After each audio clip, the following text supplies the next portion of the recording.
Guys are thinking this lad right here pretty much just doomed everyone and brought upon the end of the world in this anime called let's see, it's right here. Apocalypse Bringer roller coaster starts with the solution of ruin. So if you guys just finished watching episode 4 like I did, you're gonna think to yourself, damn, the blonde boy really did just fucked everything over. You know, he really just made a royal mistake. But let's take this a step back. You know, take a step back. Don't think too harshly of him.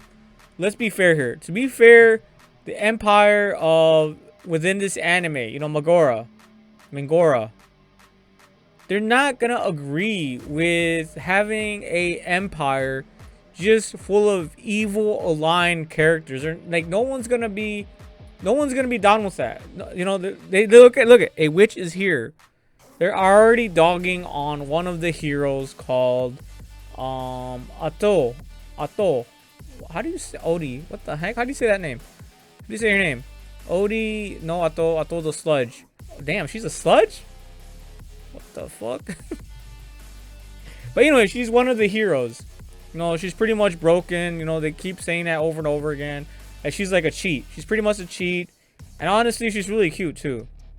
But yeah, so I think everyone's being a little, you know, once you see this episode, you're going to be like, damn, he really just fucked everybody over. And I thought the same thing. I'm like, damn, he really just escalated this to the point of no return, where they're pretty much saying that they're not there for peace. They're going to investigate what is going on there. Life never goes the way we want it to, does it?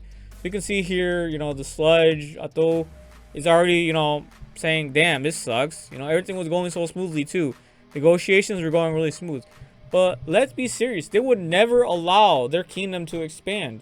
And they're already trying to contact a neutral based you know, kingdom or city. You know, they're like, yeah, we can negotiate with them because they're neutral. So what does that mean, guys? The good aligned countries or kingdoms, or you know, these holy lands, they're never going to accept a evil aligned civilization, and they will always go to war. It's just so inevitable that they would go to war, or things would just turn to shit right away.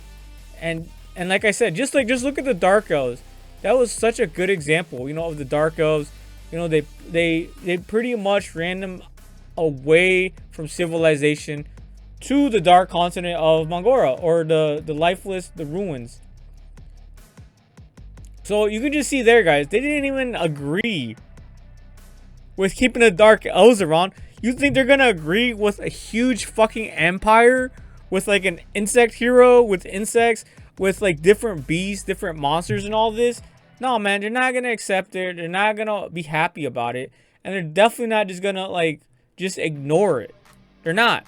So as hard as you want to be with Lornius, whatever the fuck his name is, as much as you want to hate him, you know, this is inevitable. This is just completely inevitable, and we're just pushing the narrative sooner than later. So now they got to prepare for war. Now they got to prepare for the inevitable outcome. In all honesty, they really never had enough time anyways. You know what I'm saying? They already knew that the odds are stacked against them. You know, they're like, damn, all these nations, you know, they're good aligned, and you know, we're just starting out. So they're already trying to you know, get another hero that's insect based, that can command a frontline army, but at the same time can upspeed the production within their kingdom.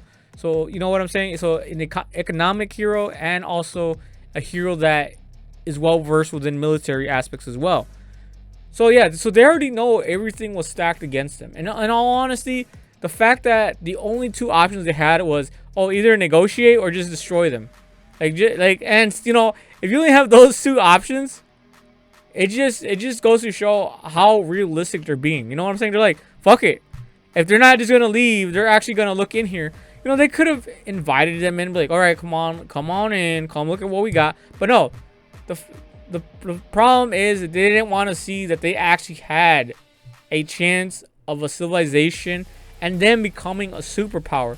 No, they really just wanted to blindside him. You know, they really just wanted to blindside him, have this empire, and then they can actually have some type of negotiation within their military aspect or civilization.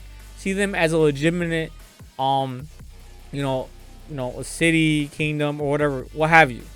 See them as legitimate. But right now, they're just investigating. They just know that this forest is ruined. It's like a dark continent. No one really goes there. It's lifeless. Nothing goes there. So when you put everything together, guys, this was just simply inevitable. It was just gonna happen. And honestly, I'm so excited. Now they can go back and be like, you know what? The apocalypse bringer, a calamity, is here. Now the whole world is gonna know that they are royally fucked.